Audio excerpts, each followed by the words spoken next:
Hello friends, அஸ்ஸலாமு அலைக்கும். இப்போ நம்ம என்ன பார்க்க போகிறோம்னா பராசாப்பம் எப்படி செய்கிறதுன்னு பார்க்கலாம். வாங்க வீடியோக்குள்ளே போகலாம். வீடியோவை ஸ்கிப் பண்ணாமல் பாருங்கள்.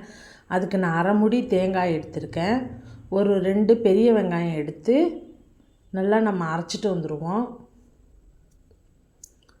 நைஸாக அரைச்சிட்டு வந்து நான் ஆப்ப மாவு அரைச்சி வச்சுருக்கேன். நல்லா புளிச்சிடுச்சு. இப்போ நம்ம இதில் என்னென்ன ஆட் பண்ணுறதுன்ட்டு பார்ப்போம். இப்போ அரைச்சிட்டு வந்த தேங்காயையும் வெங்காயத்தையும் அரைச்சோம்ல, அதை இதோட சேர்த்துக்குவோம். இதில் பெருஞ்சீரகமும் நான் சேர்த்து அரைச்சிருக்கேன்.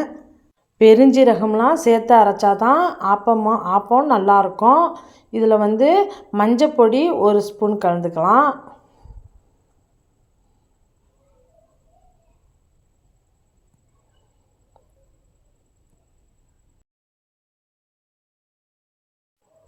ஒரு முட்டை சேர்த்துருக்கேன்.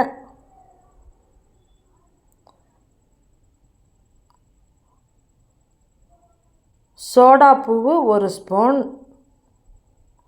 ஆப்பம் சோடா 1 ஸ்பூன் போட்டுக்கிட்டு எல்லாத்தையும் நம்ம கிளக்கிக்கலாம்.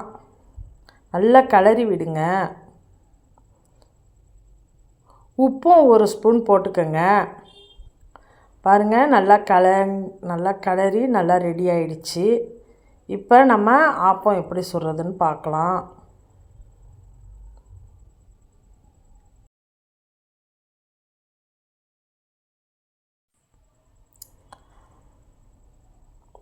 தோசைக்கல் வச்சுருக்கேன். நல்லா தோசைக்கல் காஞ்சிடுச்சு. இப்போ எண்ணெயை நம்ம தடவி எடுத்துக்குவோம்.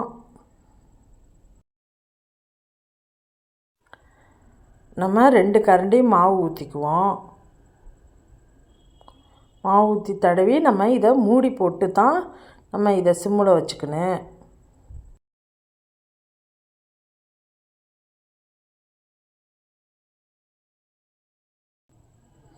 இதை ஆப்பத்தை திருப்பிலாம் போடக்கூடாது. பாருங்கள், எப்படி நல்லா வெந்துருச்சு பாருங்கள். ஆப்பம் ரெடி ஆயிடுச்சு. இந்த மாதிரி நம்ம எல்லாத்தையும் சுட்டு எடுத்துக்கலாம்.